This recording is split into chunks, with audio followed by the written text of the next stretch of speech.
Yeah, it's sort of live. Yep.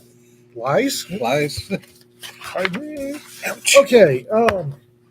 It was 90 something yesterday. It's 70 something today. Send money. And headed for 50 tomorrow. Yeah. Send money. Coffee. You know you like it. Talk to these guys. Let them know you heard about it here, so send us more coffee. And the every bit as good as you thought it would be. Yeah. I just ordered a pound of that myself. If you like Smart Ass t-shirts, and who among us does not like Smart Ass t-shirts? Yeah. Talk to this guy. He makes Smart Ass t-shirts. I had a One if by land, two if by sea. yeah, we're screwed. Yeah. Wombat Prime. Kelly Grayson's new book, Wombat Prime, drops tomorrow. Be sure to hit it up. And by the way, folks, if you like what you're reading, please rate it. Do a review. Yeah. Alma's also got a new one out called Hunter of Secrets. It dropped 2 days ago. Woohoo! Yeah, I think so. I have it. I've downloaded it. That's as far as I've got. Yeah. Weird West is live on both Dead Tree and Electron version. Yay. Early. The algorithms were with us. Yeah. For once. They're lulling us into a false sense of security. Hello, all. Hello, Bill. Nice to see you on Hey, here. Bill. I talked to him the other day. Yeah.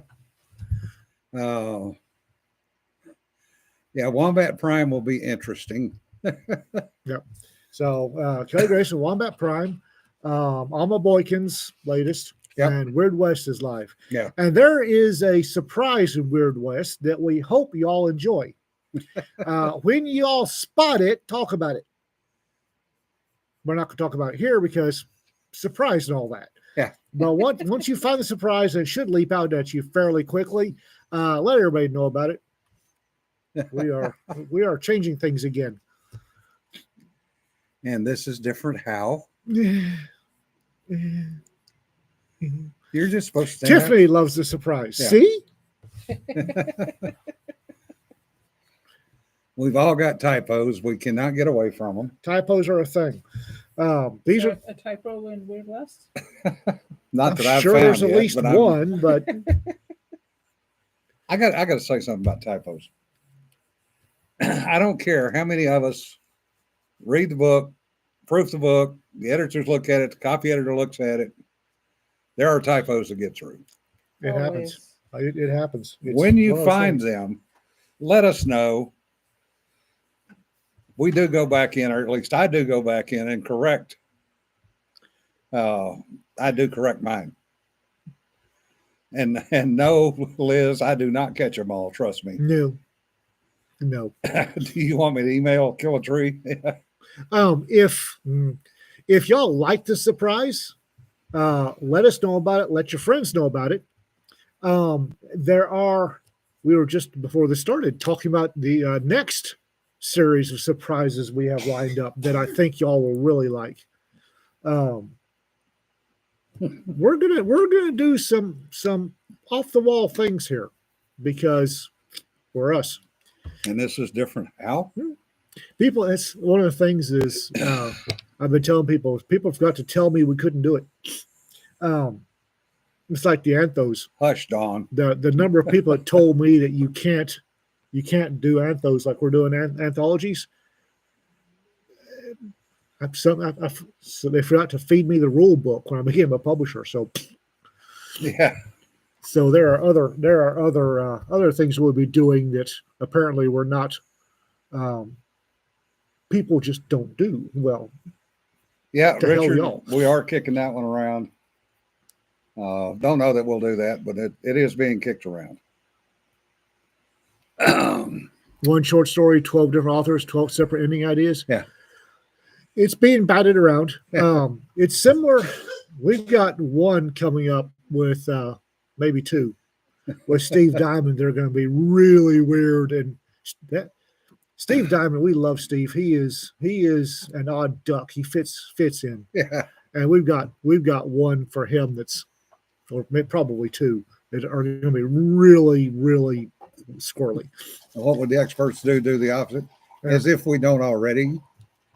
Well, as a for example, this Yeah. apparently this live stream is used as an example of how not to do a live stream. Yes, it is. Yeah. Really? I was on that panel. Oh, you mean you mean a panel at a Yeah. con? Yes. Use us as an example of how not to do a live stream Oh, Or really? how not to do a podcast. podcast. Or a live Wow. stream, either one. Well, I mean, it's most podcasts are much more carefully scripted, balanced, planned. There's no plan. We're on the no plan plan. Yeah. You are correct, dear. We are off the rails. Yeah, if you want some ultra processed, super refined corn syrup, Hollywood slick prepackaged bullshit, Go somewhere else. go somewhere else. That's the soundbite. Well, not only that, but the chat has its own life Oh, yeah. on here. Well, you know what? This is the other thing. We're a community. Mhm. Yeah. Those things are other people that are star driven, where you've got a big personality who's raking in a bunch of money, and a lot of people want to shove a lot of money at them. By the way, do shove your money at us by all means. But you know, if the whole thing is, if our whole goal is some slick Way to make money. This is not like I it. said, some slick, ultra processed, hyper refined product, then that's not us. It's like, No. have you met us? Yeah. Yeah, we're not that. We're a family. Y'all are family. The people in the chat are family. We're we're having fun. And people who don't like it can go kick some rocks. Right? Or as Nancy says, gaggle in a similar direction. Yep. When Jim told me that he'd been on a panel about, and we were brought up as the way not to do it, my first instinct was to quote Captain Jack Sparrow. Yeah. But you have heard of us. Yeah. But we may be the worst podcast you've heard of, but you have heard of us. Yeah. Rick says the live cast interacting with the chat is great. As playback later, I want to chime in, but the comments aren't the same. Sorry, Rick. Yeah, that is one of the problems of interacting with the chat. Yeah. Is either you have to read what they've said so that Yeah. people watching later can follow along, or people following along later have to also read the chat. Yeah. Nancy says, Jack Wilder is forever my pal since he lets me do voiceovers for the dojo. Yeah. Woohoo! You know, something occurs to me that there isn't a single person in the original North Texas Troublemakers that has ever done anything like anybody else. Not one of us. You do have a point. Every single person who's part of this little gang has just decided to go their own way. Yeah. And, flying in the face of it. We're like bumblebees. We're not supposed to fly, but we do. We buzz around a lot and fall asleep and have naps in inappropriate places. But, so we're all drunk on the nectar. What can I say? Yeah. No kidding. Like I said, we've got a surprise in this one that we'd like. If y'all like it, we'll like to carry on. And there will be further surprises, and we need to know how y'all think of them. We need to know what your friends and family and other fans think of these little surprises we're fixing to start throwing. They're good surprises. Yeah, it's all good. It's fun stuff. Yeah. We're having a good time. Yeah. So, Yeah. And Don's picking on Ian already. that And would be different how. yeah. Yeah. Oh, look, it's a Thursday. Yeah. Speaking of Thursdays, had an interesting post in Facebook this morning. Oh God. Oh, no. One of my old crew posted one of the pictures of us coming back off a mission, Oh, really? flying the pirate flag out the top of the airplane. I like that. Speaking of people doing Because things of their course very own you way. Yeah. It was obviously a completed mission because we were flying the flag. And the chime in from the rest of the crew was interesting. Not politically correct, but interesting. It's a hat. No, it's not. It's a Saturn. It's a planet. A pillar is Yeah, don't worry about it. Yeah. Just don't worry about it. Go look at Quokkas.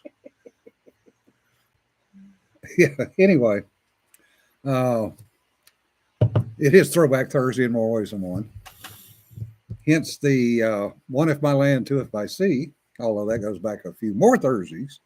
Oh God! Uh, Remember when we started this? Yeah. When you started this? we started this.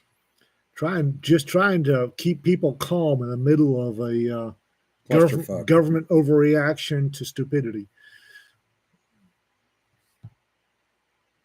Cedar's over here sketching, and Jim, it got Jim's attention. Friggin' Easter egg now. An Easter egg with a castle. Have you ever seen an Australian catalog, a blue heeler? Notice something? Notice something? Throw up Thursdays, yeah, that too. Seriously, folks. April 18th, Paul Revere. No.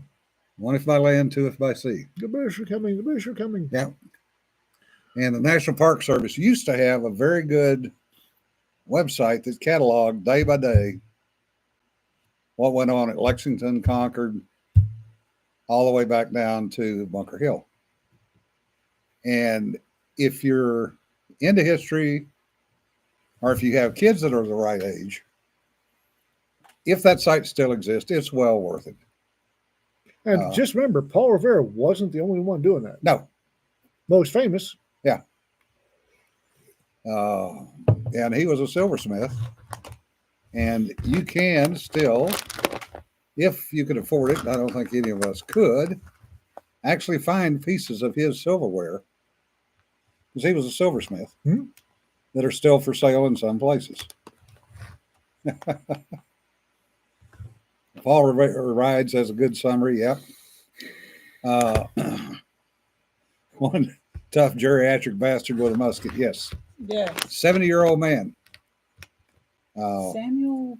Oh gosh, I can't remember the rest of his name yeah. now. I was just going there, and you. Sorry. I got Samuel and went, yeah. Anyway,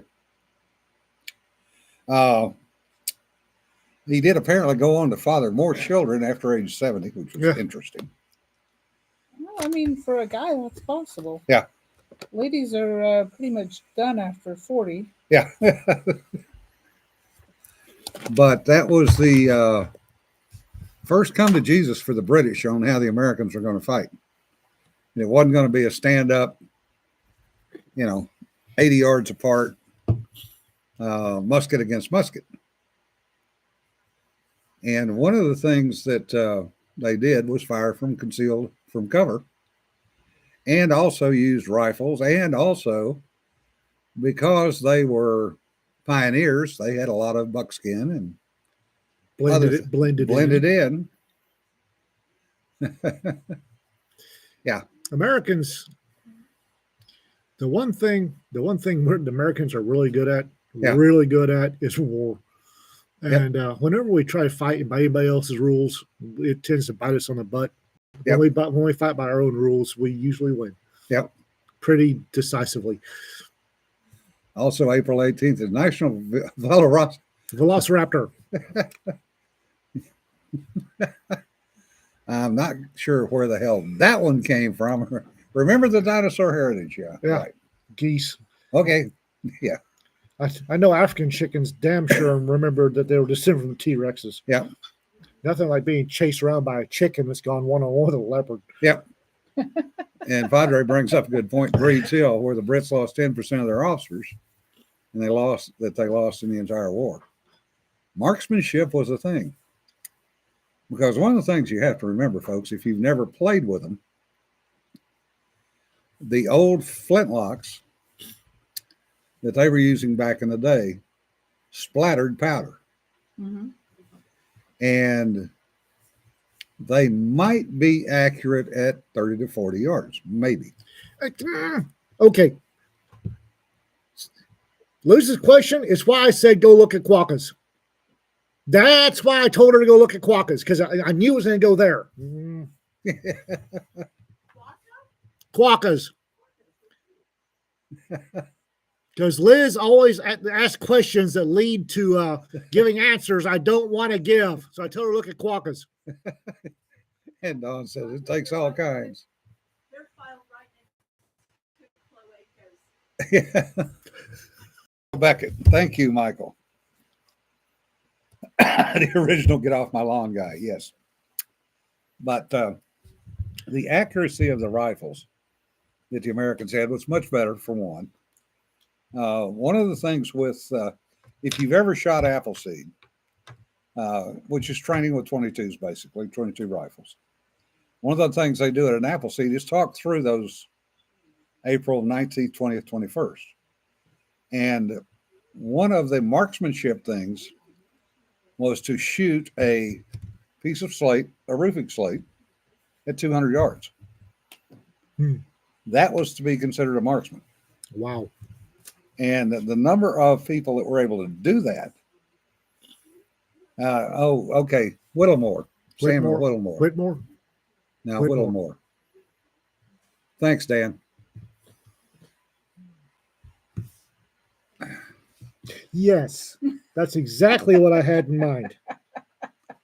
Shows you. That ain't right. That ain't right. No, we were discussing this. And this is one of the Easter eggs that Easter eggs we're going to throw in maybe into. Show it to them without context. See if they can figure it out. Get your finger out of the way of the writing. Yeah. I can't do lettering real well, but It's one of the Easter eggs that we're talking about that's doing a concept sketch. Yes, Joel, I believe there is. for future releases. Yeah. But the other thing that they did to fire a flintlock was they would bring it up and they would sight on the very rudimentary sights, cock it, and then they would literally turn their head away before they pull the trigger Mm-hmm. to keep from being blinded by the powder, burning powder. And Because you had a flash in the pan yeah, before it ignited the powder in the bore. and that pan was about 3 inches in front of your face. Yeah. I've actually fired a flintlock. Dad had one. Yeah. Fired more one. And Dad was when Dad was reenacting. Yeah. He did not get a matchlock, although that was definitely on his wish list. And I've seen them fired. I didn't get to fire one myself. And as Nancy says, powder flash is nothing to sneeze at. No. Gunsmith Joe, one of the Blogerados, actually brought a gon, Yeah. Gonne, and It was a handgun. he had a turned piece of bar stock on basically broom handle. Yeah. And then you set it off by shoving a lit piece of cord into the touch hole. Slow match. Yeah. And it was fun. Yeah, until somebody put a ball down it first and no powder. Now, we tried to dig that out. We just could not dig that out. Yeah. I wonder why. Mm. Yeah, there are tools for extracting that Yeah. kind of thing, but if you haven't got one handy, then And we didn't. yeah.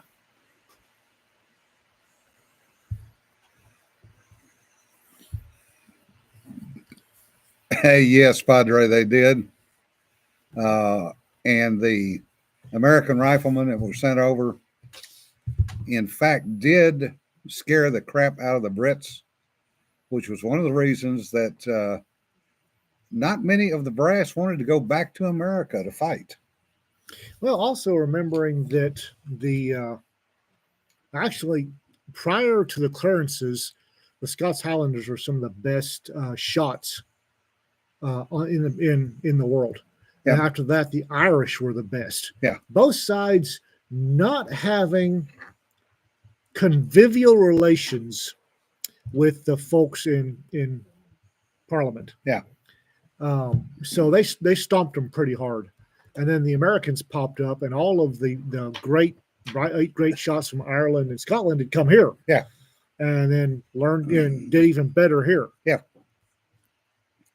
An interesting little side note to that. God, was it that long ago? Yeah, it was. About 13 years ago, 12, 13 years ago, Creedmoor Cup was held in Ireland, That's where it was originally. Yeah. and Ireland had never lost on their home range ever since day one. And the American team, including a friend of mine, went over and whooped them like a bunch of stepchildren. Well, they've lost. The Irish have lost that grand shooting tradition. Well, it wasn't so much that as it was the 30-knot crosswind that nobody had ever been able to figure out until the Americans got over there, and the American coach was a guy out of Quantico who took one look at it and went, "Hey, we know how to do this shit." And Dave said they were literally cranking every bit of windage that the rifle had, and they were shooting 308s. Every bit of windage the rifle had, and still holding Oh yeah. 7 MOA right of the target. Oof. So they That's were a hell of literally a blowing crosswind. the bullet in. That's a hell of a crosswind. Said the crosswind was more than a drop on the bullets. Woo! And they literally beat the Irish on their home course the first time it had ever happened. Well, like I said, part of that is the fact that, like I said, the Scots Highlanders and then the Irish were at the time when they're at their height were the finest shots and finest swordsmen that could be found. So the Brits went, well, this won't work, and they grabbed the good ones. And And Nancy said, "Bless you" to whoever sneezed back there. that was Rita. Yeah. So they deported them in Australia. Well, we know how that went. Yeah. And here we know how that went. Yep.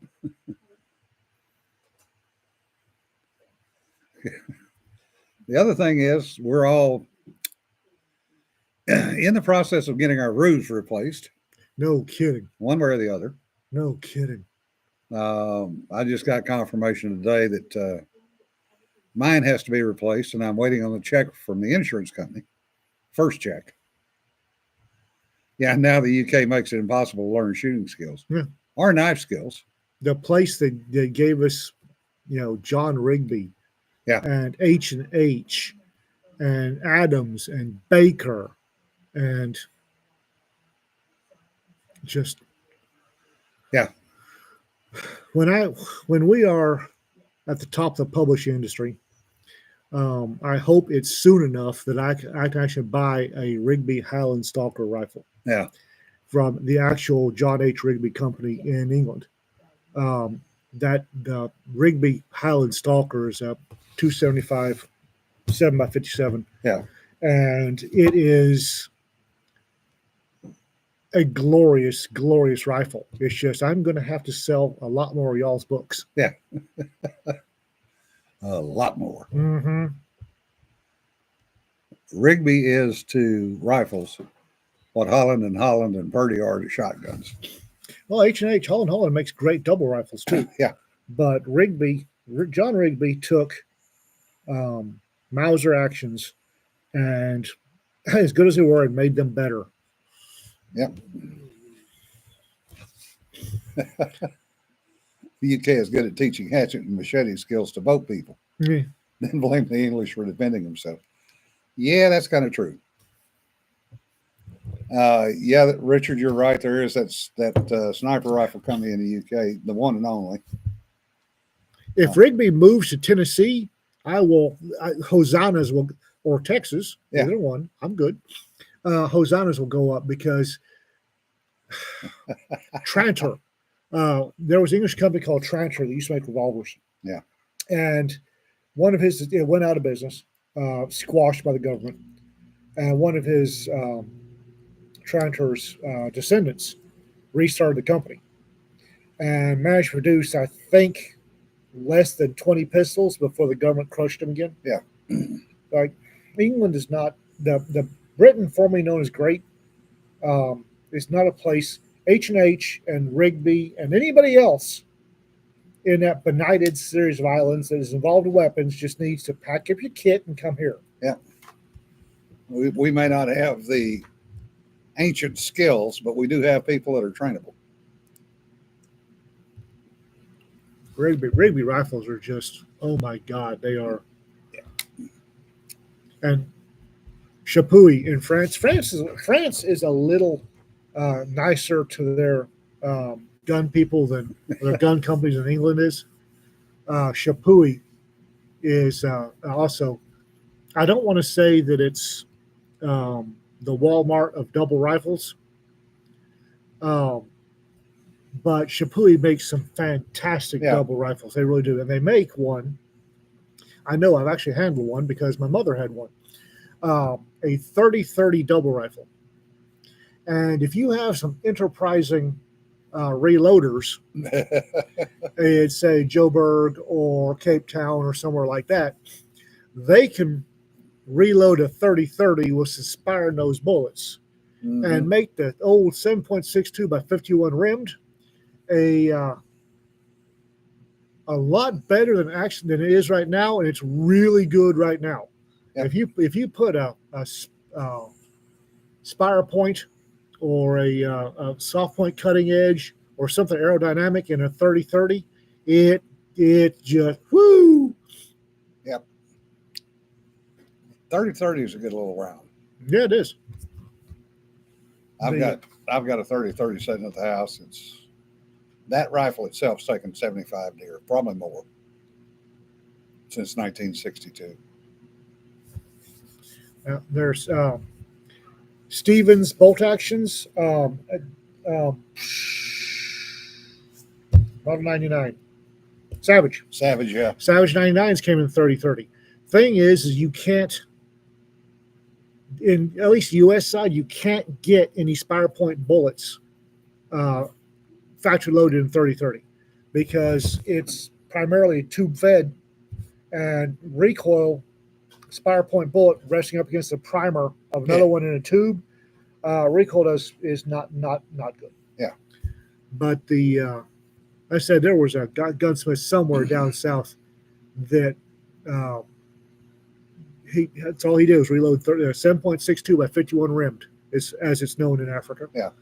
And he loaded it with 30 caliber pointed rounds. My God. The other thing we've talked about before on here is the Hornaday Levolution rounds. I can't pronounce that. Yeah. I don't know. Yeah, Levolution. Anyway, whatever the hell they are. They don't have a spire point, but they do have a rubber or plastic tip on them. A polymer. Yeah. Plastic. Polymer tip. Whatever. Anyway, they don't shoot worth a shit out of a Winchester. No. Because they were designed. The very first, when they first did the Lever Revolution, they got together Marlin back when Marlin was still keeping its head above water. And they designed the very first Lever Revolution. First round they came out with 30-30, and they designed it around the micro grooves, the Marlin micro groove barrel. Yeah.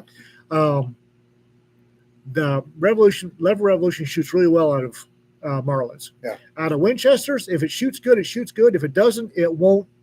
It won't. And neither one of our Winchesters, nope, doesn't shoot worth a shit out of. Now my little Marlin 18-inch 336, it shoots great. Yeah. It shoots great. That's its preferred load. Which is why I gave all the ones that I bought to him.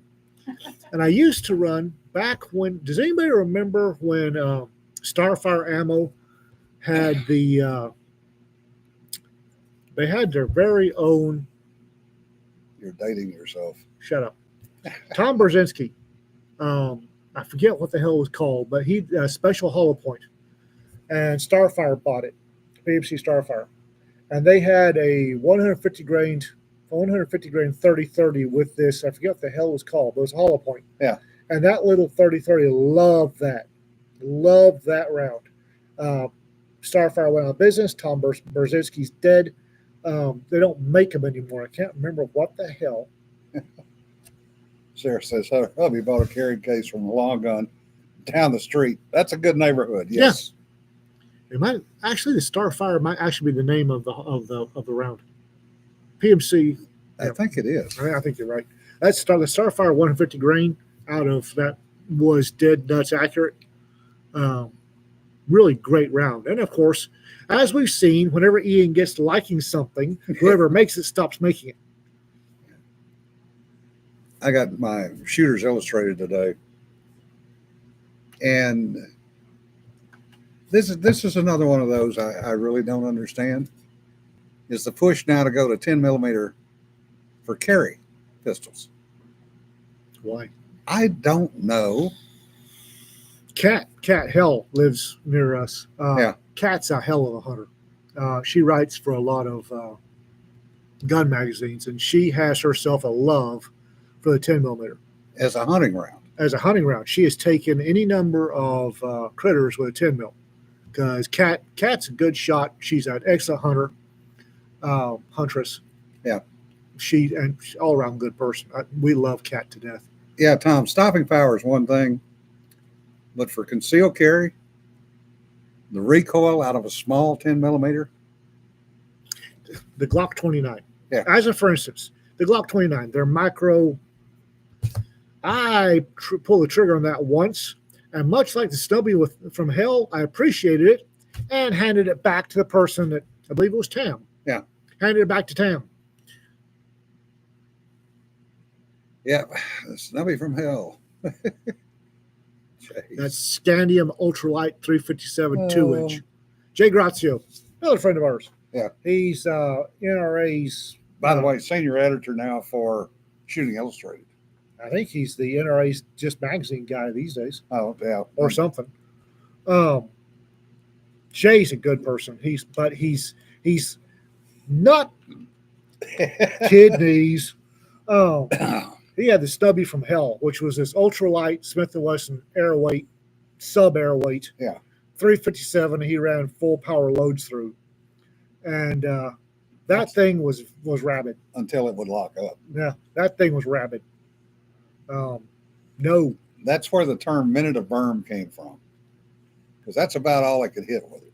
well, between the flinch, Yeah. that A, the recoil, and B, that basketball-sized ball of fire Yeah. at the end of it. It's Smith & Wesson J-frame and 50 caliber. No, No. no. That's just stupid. I fully intend to get at least one of those new 32 Magnum J-frames. Yeah. Yeah. Bit snappy, yeah. Bit snappy.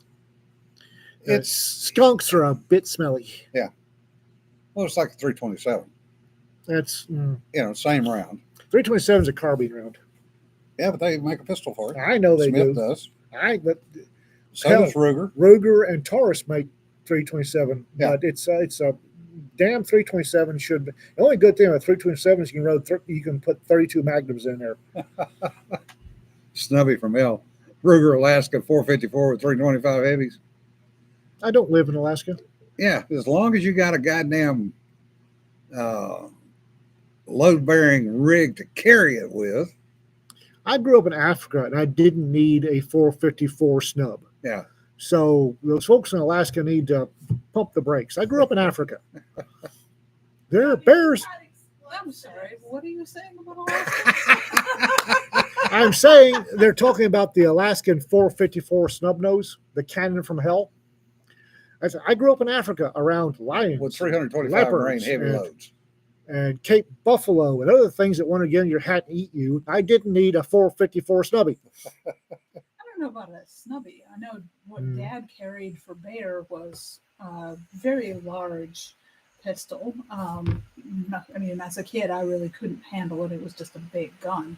Mom, when she decided she wanted to downsize to a little 22, showed me what she'd been lugging around for all those years. Yeah. 44 Magnum, as long as my forearm. Yeah, Like, Mom, I love you, but how? I've got one of those at the house. Yeah. New pocket pistol. Good Lord. Bob Wilburn's looking for a new pocket pistol. Okay, Bob. Yeah. Do you favor wheel guns or semi-autos? I mean, I favor my little Smith & Wesson Shield. Mhm. for Yeah. M&P. Yeah, It's a really nice damn little gun. Damn nice little gun. So, and I have that in a 9mm and a 22 now. Do you? Smith would make a Charter Bulldog J-frame, 1.5 inch. Yeah. I know people like Rugers. I don't. Me and Ruger have never gotten along. I know. I like a Ruger 22 for a training pistol, but the problem with me with Ruger pistols is I grew up shooting Colts, so I've got a high grip, and it eats Ruger knuckle is a thing. my damn knuckle. First thing I do when I get most Rugers is pull the grip and put in a grip that fills the gap behind the trigger guard. Yeah, either that or put a Taylor Taylor T grip. T grip in. Yeah, but a buddy of mine that I grew up with, he was a Ruger guy from the get go, rifles and pistols. If Ruger had made a shotgun, he would have bought that. And he literally had an indentation in his knuckle from all the years of shooting Rugers. I used to have because I carry Rugers. Yeah. I used to have when I was running 357 through my snubby. I used to have a callus there. Yeah. Of course, if you shot 1911s in the old days before the new beaver tails Or Walthers. Yeah, you ended up with a pair of scars right back here. Yeah. No, you can't. Well, you can still see that one right there. Walther PPK. Everybody loves a PPK. That damn thing sucks. Yeah. They will bite you. I've got a groove right there from the number from the slide bite I've gotten from PPKs. Yeah. That's an interesting place for a camera. Lens. Oh, That is a fully manual, very inexpensive macro lens. Nothing wrong with that. Lens. Hey, how do you think I feel about the gun talk? Somebody asked us a question. Yeah, all the Rossi and Taurus revolvers would make great grip strength trainers, but I'm not sure I depend on them. Taurus has gotten better in the last year or so. Yeah. Kelly has had 2 pistols from Mel. Oh no, Kelly's on here, Yeah, right? Kelly's on here. Yeah, Don, your hands fit a PPK, unlike the rest of us. Ted wants to know more about the lens. Y'all can have that conversation. Ted Bailey. Okay. Kelly got this Chiappa, and a Western Piece of shit. Frontier. The Chiappa was a 22 1911, and he pulled it out, and we were over at our house having a flim fest, and he says, "Here you go." So he hands it to me, and I take the safety off and pull. This is a 1911. Yeah. I had a 15-pound trigger gauge for trigger pull, and it maxed out the trigger pull gauge. Mm-hmm. And it felt like dragging an anchor chain through a box of rocks. A sandy anchor chain. Yeah, no kidding. And they had a little Western Heritage 22 single action. He did the same thing, handed it to me. I'm going, I was feeling my oats at the time and doing my best evening news. Flip the safety off his, what the hell? This thing's got a safety. It did. Yeah. It had a friggin' safety. Single action revolver with a friggin' safety. Just with a 22-pound trigger pull. That's the best we can figure it. And you're going to have to explain what lens it is, where you got it from, since now everybody wants to know. Ooh, manual macro, do tell. All right. So a little bit ago, Jen Hast at Bradford Cameras sold me the mirrorless Canon body. And since then, I've been slowly picking up lenses that go with the RF mount. So this is a TT Artisan, cheap Chinese knockoff, all metal. The thing is significantly heavy. And it was less than $100 from KEH camera. And we'll see how it shoots. I literally just unboxed it sitting here. So if you are a camera nut, Jen Hast could be your best friend. Yeah. Jen is good, folks. Bedford Camera in OKC. Oklahoma City. Yep. Yeah, no. She knew I was looking to. What's the EF on it? RF. Is it compatible with EF? Not without an adapter. Nope. So Now this is I think the f-stop on this is 2.8. Could be wrong. Yes, 2.8. 40 millimeter 2.8. 40 millimeter, 2.8. Ooh, 40 So- millimeter. Mm-hmm. Oh, Yeah, the wait. one I had on before it, that I was taking portraits of the little fox with, is the RF mount Nifty 50, the Yeah. 50 millimeter prime. I have the adapter to use EF on this camera because I had a significant number of EF lenses, Yeah. and I upgraded cameras to the mirrorless. And I didn't want to give up my lenses, so I bought an adapter, but I'm slowly getting the RF lenses that are meant for the mirrorless camera. So, but it's really camera. cool. This particular camera has focus peaking.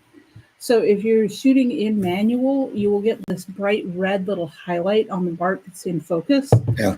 Which is fantastic because I shoot a lot of macro and trying to get something that's very Yeah. small, generally moving, because I shoot insects freehand Yeah. and outside in their environment. Trying to get things in focus is a challenge. Mm-hmm. It also allows me to do burst settings, so it'll take 3 exposures in quick succession, which Yeah. means I have a chance of getting something in focus. Yeah. So, yeah, that was that, and several other reasons of why I opted to go with this camera instead of the DSLR I'd been carrying for 5-6 years. Was starting to not meet all of my needs. Yeah. So, Yeah, and I Matt, don't- yeah. one of the things with the 454s is you see a lot of them like you see the 500s. You know, for sale used, one box of ammo with 44 rounds still left. Because they shot 6 and went, what the fuck did I buy this thing for? And traded in for something I can actually handle. I've got a couple of rifles in the cabinet at home. I really need to acquire some ammo for because neither of them are easy things. What do you got? The one's the 444, Okay. and the other one is Sanford's Mosin. Mosin's easy. You say that, but I'm like, I have to find somewhere local to buy ammo because I don't really feel like ordering a huge amount, only Yeah. to figure out I don't like shooting either of them. So Nobody likes shooting a Mosin. Sanford does. That was why we got it for him. Sanford Boy's is no not longer. He's not right. That No, boy he's right. not. But Liz asked, "Can you remove powder from a bullet? You can remove powder from a cartridge. Yes. Remember, the bullet is that's the solid lead. it's part. the solid. It is the ouchy part of, and there's something called a bullet puller. Yeah. And what you do is it looks like a hammer, and you screw the round in, and then you whack it, and it pulls the bullet out the front, and then the powder just falls out. So do it over someplace where you can sweep the powder up, Not vacuum it. not vacuum it. No, please don't vacuum up smokeless powder. Just please. Don't vacuum up powder. Don't vacuum up primers. Trust me, I know this. The $600 damn vacuum cleaner was. You cannot use a bullet puller with rimfire rounds, and if you have a heel cased design, it doesn't work real well either. And I know that's 10,000 over your head, but just don't worry about it. Oh, Kermit, you're right. I have forgotten they've down the round count on the boxes now. What? 20 to 25 rounds in a box. Very seldom do you see 50 round boxes for anything. Pisses me off. Well, it's like ice cream is no longer a half gallon. It's Yeah. now whatever is slightly smaller than a half gallon, but still the same price. No, the only thing is Bluebell's still a half Bluebell gallon. is still a half gallon, and it's labeled pretty big on the container. Still a half It's still gallon. a half gallon. That's a selling point for them. Yep. That's and their ice cream is good enough. I'll pay the extra for it anyway. So. and that trend. Rita did me dirty. She pointed out that the same thing's happened to toilet paper, and I didn't notice it till she pointed it out. Yeah. And that just drives me nuts. I'm paying the same or more for less toilet paper, which really irritates me. Well, What? She said, "Thank you for wrecking the dollar, Biden." Yeah. Oh, Now this was before Biden. This goes back Oh to yeah, shrinkflation. Obama I think they and- call it. And yeah. yeah, that's been around. shrinkflation. Yeah. Yes, that's been around for a while. I remember getting a Where- bag of Lay's potato chips, one of the small bags. Had 12 potato chips in it. Mm-hmm.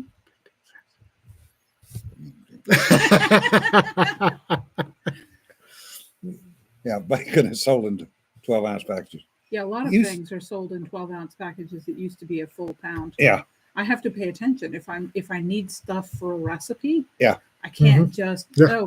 pistachios. I was going to make baklava, and I went to go get some pistachios, and my choices were 6-ounce packages and 12-ounce packages. So if I wanted a full pound, it was going to get real interesting. Yeah.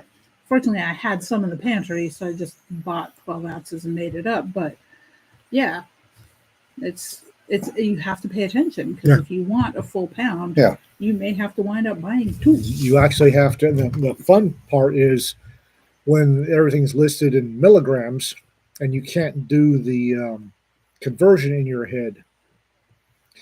You get the stuff that comes in 1 pound. You notice it doesn't say 1 pound anymore. Yeah. It ain't 16 ounces. Yeah. It's in milligrams. Well, yeah, milligrams seems to be enough for me, but You're having- also a scientist. Yeah. Right, exactly. So I was working with grams on the routine basis. So doing that conversion. Of course, it was also hilarious because I've been buying stuff off Amazon that's hard to find locally, Yeah. mostly imported stuff. Buying a kilogram of things at a time is generally more than you're going to get in American packaging. Oh, yeah. Speaking of pistachios. Mm. Speaking of pistachios. Unexpected rant incoming. Okay. For some reason, the American pistachio conspiracy California. decided to settle on the one pistachio breed, species, whatever, that is the least tasty, but prettiest looking pistachio, and decided to make that the pistachio of the states. What we have over here sucketh mighty rocks off the ocean floor. If you want a pistachio, you go to Turkey, you get the local stuff. Mhm. The stuff, the pistachios that are sold, raised and sold in California are much like the rest of California. They're only designed to look good. Their taste is second. Taste on pistachios should not be second. You can order them offline and get them from Turkey. Yes. Don't get the Iranian pistachios. They suck. They look pretty, no good. Yep. The pistachios are great. Yeah. Get the Greek ones or the Turkish ones. Don't buy from America. We have shitty pistachios. Yeah, you can get them on Amazon, Tiffany. I know you can't, or at least you could last year. Because I ordered some for dessert. Yeah, bulk nut companies, yeah. They're going to buy from whoever's cheaper, wherever. Yeah, the cultivar that we decided to settle on, Yeah. it has no taste. It doesn't. Yeah. I grew up with pistachios. Yeah. They don't look great. Yeah. They taste. You're cheating yourself. Yeah. Knock it off. Yeah. And for those idiots in California decided that Iranian pistachios were best pistachios. Yeah. Okay, to be fair to the California producers, because pistachios grow on a tree, it takes quite a while to get them to production. It might have been dictated by what they could grow in that area. And the other thing is that the American market likes pretty things. So Yeah. the growers probably were like, well, we got to plant what we're going to be able to sell to the market. Get over yourselves. Well, one of the things, because I drive through that area Mhm. going to see the kids Yeah. from Sacramento, they've taken out all the walnut groves and replaced them with almonds and pistachios. Literally, Walnut Road Oh, there does might not have actually- a single walnut tree anywhere on it. There may actually be a reason for that beyond market trends. because thousands cankers, which is a pretty nasty Yeah. disease that kills trees, has been working its way north for the last couple of decades. But they're also doing it on the other side of the mountains. They're taking all the walnuts out and Mhm. replacing them with grapes over there. Mm-hmm. Okay. So- What? Don says the Turkish ones are gonna make her broke. No, because Americans don't buy the Turkish ones. They buy American ones. They buy the Iranian pieces of crap, styrofoam. They buy the American styrofoam ones. So the Turkish ones there's no market for them. They're not that expensive. They're better. Yeah. It might be harder to get them because of what's being grown is primarily the Iranian ones Yeah. in California, and that's what's on the market when you go to the Yeah. grocery here, unless you're special ordering it in, and Yeah. that's going to cost more inevitably. Something interesting I found while I was researching this particular, like where we live in Tiny Yeah. Town, Oh. this particular eco-region for gardening, Yeah. the closest parallel we have is Mercury. Persia. Mercury. No, Persia. Yeah. And so Okay. Iran in that area, as far as globally and talking about. Don't Very plant any hot Iranian to- pistachios. No, I'm those things not are gonna crap. plant- I'm They're not gonna- I don't styrofoam. have room to plant pistachios. They're styrofoam. No But taste. I thought it was interesting when I was researching and pomegranates. I was researching what would go well here in pomegranates, and suddenly realized that pomegranates, which do well here, also do well in the Persian area, or what would have been I ancient wonder- Persia. I wonder if why people don't grow olives here, if that's the case. Olives aren't quite hardy here.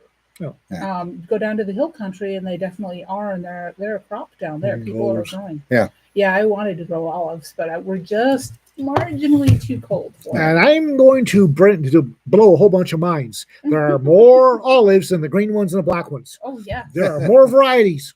Expand your horizons, people. there's a grower based in Louisiana that sells all kinds of different heirloom varieties of Yeah. lots of things, to include like 20 different varieties of olives. And I was drooling over those until I realized that I would have to raise them in a greenhouse here, and I Yeah. have neither the time nor the patience. Rita took me to a high-end grocery store in the Metroplex when we were first dating, and it had an olive bar. Yeah. And I thought she was going to use a come along to get me out of there. Jungle Jim's had a huge olive farm. That was Try my this first one? stop. And this one, I'll try that one. Was my first stop every time we went to Jungle Jim's was the olive bar. I'm surprised they didn't put your ass on the scale. Okay, add 3 pounds of olives. Yes. Ugh. Yeah, the Americans, green olives and black olives. No, there's more. Expand your horizons. And then if you go to Italy, you get olives on the antipasto, which the antipasto that they have over here is not real antipasto. No. No.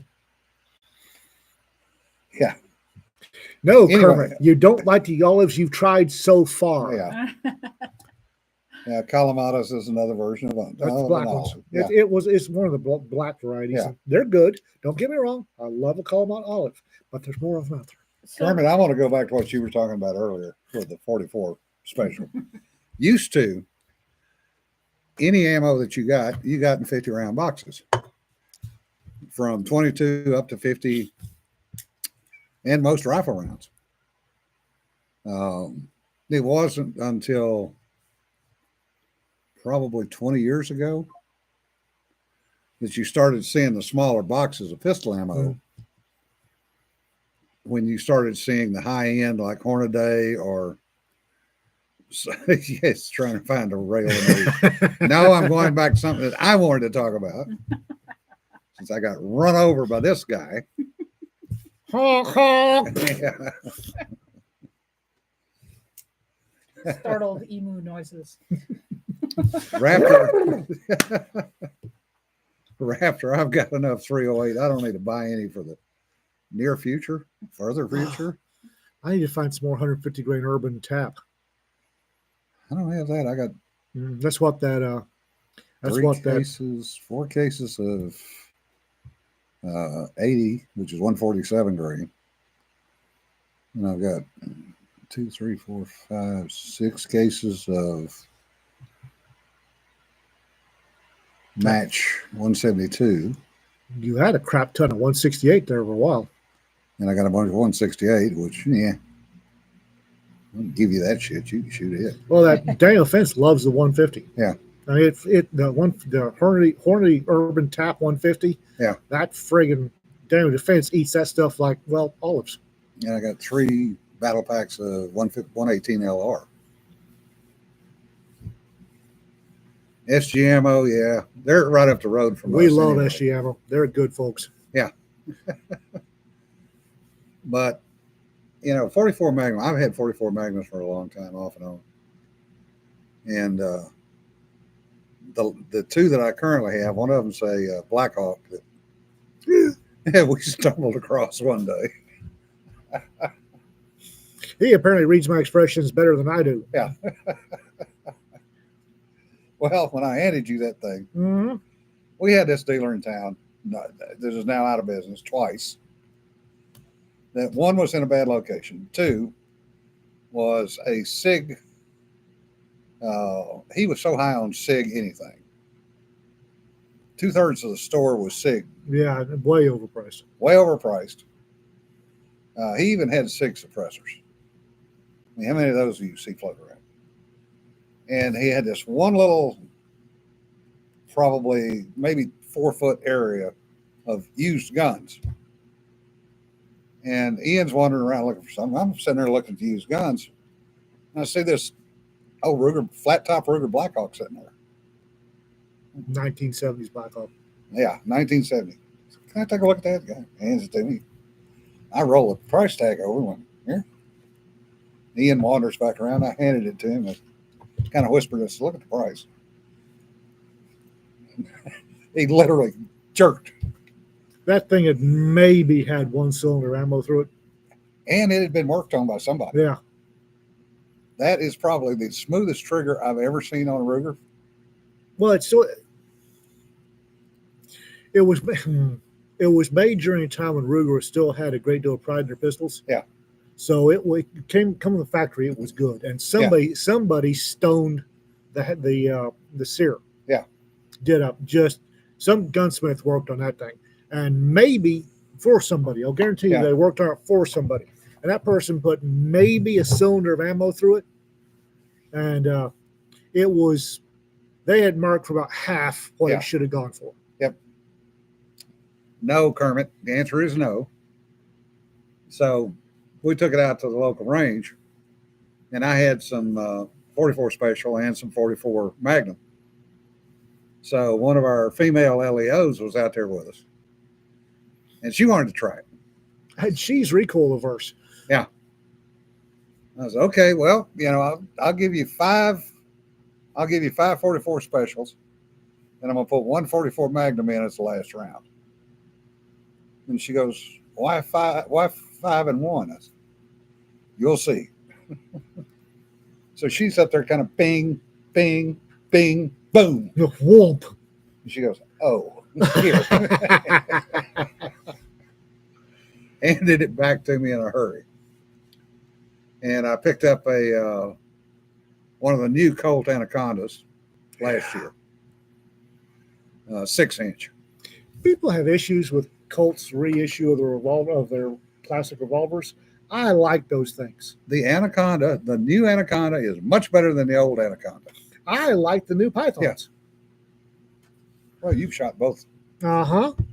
I like the Cobras and the Pythons, and I love the old ones. Yeah. The old ones are a nice piece of kit. Jim has one of the few I've seen that has never gone out of timing. Well, none of mine have. No, I've Got 4 of them. yeah. But the new Python, especially that 3-inch, Yeah. that is that's a good carry gun. Yeah.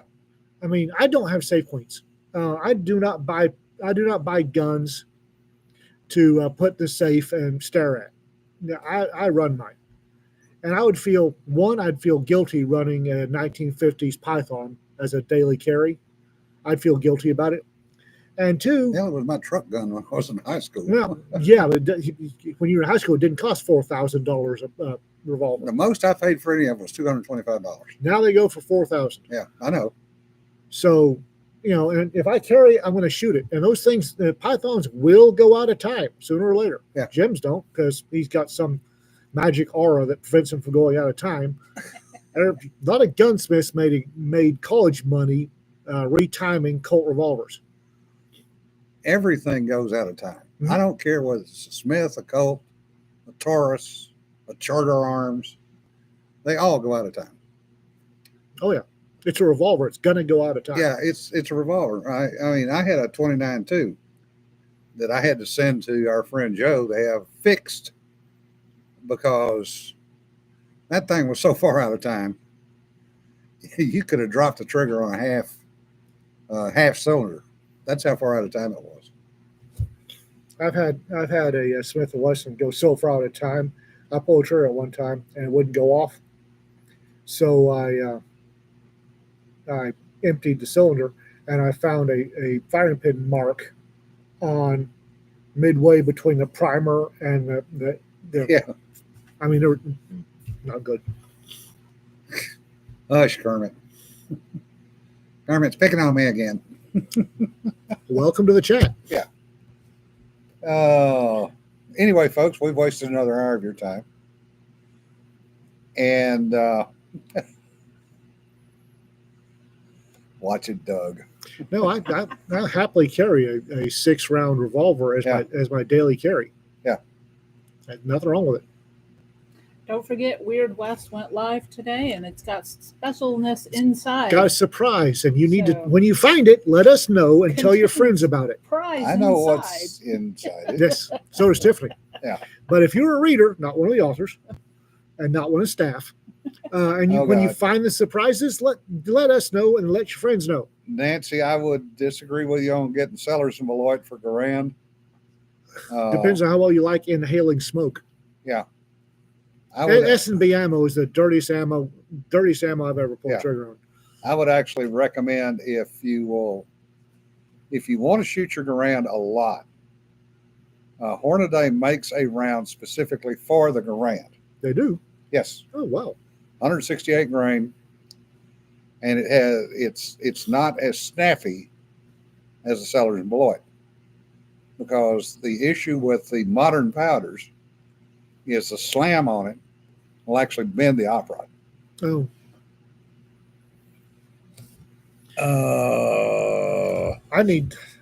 one of the things I'm not happy about is Tiger McKee. Yeah. Died before he could make me a chopper. Yeah. I wanted him to make me a 3-inch Smith & Wesson 357 chopper from a 19 or 66, and he died before he could do it. And Yeah. I need to find somebody that's making choppers in his absence. Yeah. I would carry that thing every day and twice on Sunday. Tom, let me see if I can find the guy's name and phone number. I know a guy, knew a guy. I don't know if he's still alive. Yeah. They did pretty good with Garands. I was going to say his name was John Moses Brown. But The best carry gun, yes, Differ. That's very true. Comfortable with and can shoot. Yep. Other than the fact that you like Kimbers, which yes, and we're having Fool's Con coming up. Yeah. And a whole bunch of folks are going to come up and give Cedar a hug. Yep. She's looking a little panicked about and that. let me know what your friggin' food choices are. 'Cause Yes. I got to turn that in Monday. Otherwise, you're going to get chicken fried steak whether you want it or not. Kermit, go to Google, look up Shoot Right, SHOOTRITE chopper or Tiger McKee chopper. And the pictures will explain everything. RK. Yeah, that's only Ruger I've gotten along with is my nephew's dog. Yeah. Oh, damn it, Dawn. It's a tank. Yeah. Don can't make it. All right, folks. Anyway, remember, don't sweat the petty stuff. Don't pet the sweaty stuff. Remember to duck if the weather is coming your way. It's that time of year. And Tiffany, we need to talk in a month or so. Yeah. Isn't Tiffany coming to Fools? No, she's No. not going to make it. I was going Oh, to ambush her at Fools, but apparently she's not going to make it. What? well, it's wonderful And? that her house is getting repaired. Okay, We may have to make an expedition down to the city We and need- take her for dinner. we never told that girl. Okay, we could do that.